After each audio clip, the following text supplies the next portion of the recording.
ఢిల్లీ మద్యం కుంభకోణం కేసులో బీఆర్ఎస్ ఎమ్మెల్సీ కల్వకుంట్ల కవిత పాత్రపై CBI supplementary chargesheet, default bail పిటిషన్లపై విచారణ వాయిదా వేసింది. ఈ కేసును జూలై 22కు రౌస్ అవెన్యూ కోర్టు వాయిదా వేసింది. కోర్టులో వాదనల సందర్భంగా సీబీఐ ఛార్జ్షీట్లో తప్పులున్నాయని కవిత తరపు న్యాయవాది నితీష్ రాణా పేర్కొన్నారు. దీనిపై సీబీఐ న్యాయవాది స్పందిస్తూ తప్పులు లేవని చెప్పారు. ఛార్జ్షీట్లో తప్పులున్నాయని కోర్టు ఆర్డర్ ఫైల్ చేశారని జడ్జి కావేరి భవేజా ప్రశ్నించారు. ఛార్జ్షీట్లో తప్పులుంటే కోర్టు ఆర్డర్ ఫైల్ చేయాలని తెలిపారు. అయితే కోర్టు ఆర్డర్ ఆఫ్ లోడ్ కాలేదని నితీష్ రాణా తెలిపారు. డిఫాల్ట్ బెయిల్, ఛార్జిషీట్ పై తప్పులపై విచారణ జరిగేంత వరకు ఛార్జిషీట్ ను పరిగణలోకి తీసుకునే అంశంపై విచారణ వాయిదా వేయాలన్న నితీష్ రాణా వాదించారు. అయితే ఛార్జిషీట్ ను పరిగణలోకి తీసుకునే అంశం కవిత డిఫాల్ట్ బెయిల్ కు సంబంధం లేదని సీబీఐ వాదించింది. ఛార్జిషీట్ పూర్తిగా లేదని తాము వాదించడం లేదని, తప్పుగా ఉందని మాత్రమే చెబుతున్నట్లు నితీష్ రాణా పేర్కొన్నారు. దీనికి సీబీఐ స్పందిస్తూ తాము సరైన పద్దతిలో ఛార్జిషీట్ ఫైల్ చేశామని కోర్టుకు తెలిపింది. 60 రోజుల తర్వాత డిఫెక్టివ్ ఛార్జ్షీట్ దాఖలు చేయడం కవిత డిఫాల్ట్ బెయిల్ హక్కును కాలరాయడమేనని ఆమె తరపు న్యాయవాది ఆరోపించారు. అనంతరం కవిత డిఫాల్ట్ బెయిల్, సీబీఐ ఛార్జ్షీట్ ను పరిగణలోకి తీసుకునే అంశంపైన జూలై 22న విచారణ జరుపుతామని కోర్టు తెలిపింది.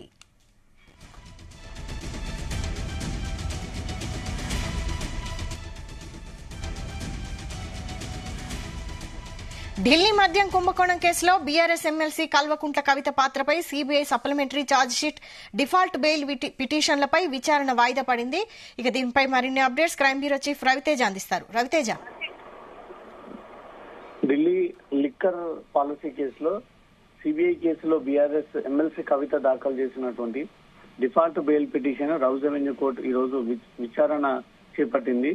వాదోపవాదనలు విన్న తర్వాత న్యాయమూర్తి ఈ పిటిషన్ పై తదుపరి విచారణ జూలై 22వ తేదీన వాయిదా వేస్తూ ఈ అభిప్రాయాన్ని వ్యక్తం చేయడం జరిగింది.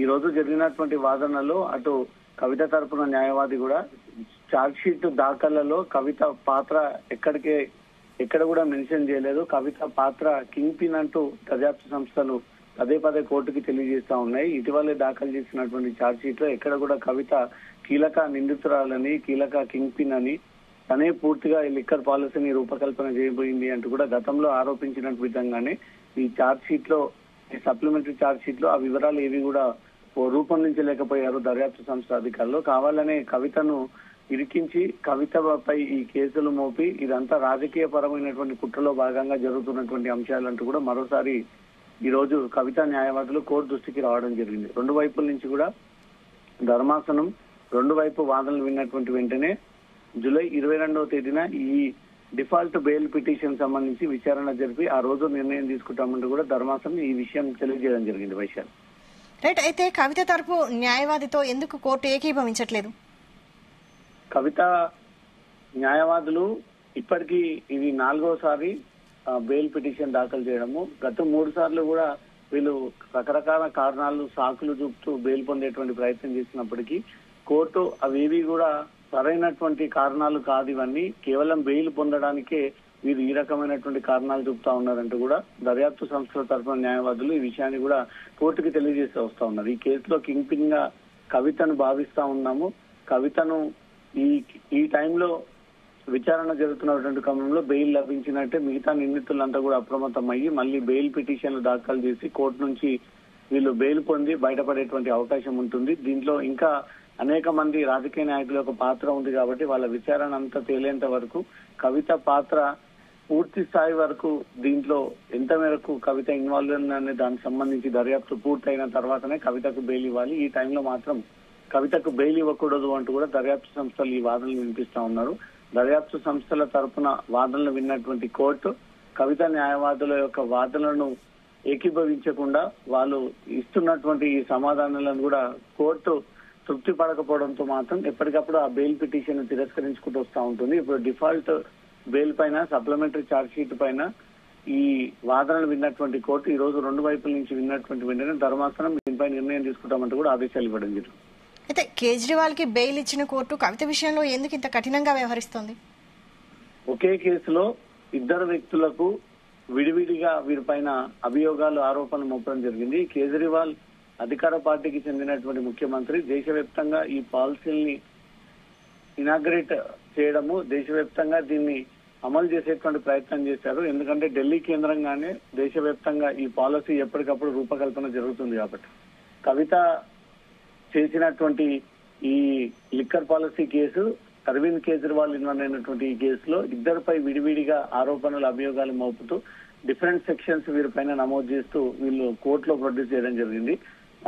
కవిత దేశవ్యాప్తంగా ఉన్నటువంటి బడా వ్యాపారవేత్తల్ని, రాజకీయ నాయకులని, ఫార్మా వ్యాపారవేత్తల్ని, రియల్ ఎస్టేట్ వ్యాపారవేత్తలను అంతా కూడా ఏకం చేసి దీంట్లో పెట్టుబడులు పెడితే అధిక వాటాలు వస్తాయంటూ కూడా వాళ్ళని ప్రలోభాలకు గురి చేసి దాని ద్వారా పెట్టుబడులు పెట్టించి కవిత దాంట్లో 32% పాటు అధిక వాటా పొందేటువంటి ప్రయత్నాలు చేసింది.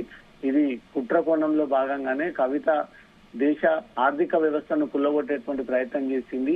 ఈ రాజకీయ నాయకురాలి కూతురు, గతంలో సీఎం గా పనిచేసినటువంటి కూతురు, ఎంపీ ఎమ్మెల్సీగా అనుభవం ఉన్నటువంటి కవిత కావాలనే లిక్కర్ పాలసీ ద్వారా అధిక వాటా కొట్టేసేటువంటి ప్రయత్నంలో భాగంగా జరిగినటువంటి ఈ కుట్రని ముందస్తుగానే సిబిఐ, ఈడీ గుర్తించి ఆమె పాత్రకు సంబంధించినటువంటి వివరాలు కూడా కోర్టుకి తెలియజేయడంతో అరవింద్ కేజ్రీవాల్ పాత్ర ఒక రకంగా ఉండడము, కవిత పాత్ర ఒక రకంగా ఉండడము, అరవింద్ కేజ్రీవాల్ కు గతంలోనే బెయిల్ ఇచ్చినట్టుగా ఇచ్చి దానిపైన స్టే విధించడం, ఈ రోజు మళ్ళీ సుప్రీంకోర్టు ఈడీ కేసులో మాత్రమే అరవింద్ కేజ్రీవాల్ కు బెయిల్ లభించింది. సిబిఐ కేసులో ఇంకా తదుపరి విచారణలో భాగంగా విచారణకు వచ్చినప్పుడు సిబిఐ విషయంలో కూడా అరవింద్ కేజ్రీవాల్ పైన ఒక నిర్ణయం తీసుకునేటువంటి అవకాశం ఉంది. కవిత డిఫాల్ట్ బెయిల్ పైన మాత్రం ఈ రోజు రెండు వైపుల నుంచి కూడా వాడివేడి వాదనలు సాగిన తర్వాత దీనిపైన 22వ తేదీన ఈ వాదనలు విని తర్వాత కవిత విషయంలో నిర్ణయం తీసుకుంటామంటూ కూడా ఇప్పటికే ఆ అభిప్రాయాన్ని వ్యక్తం చేసినట్టుగా తెలుస్తోంది.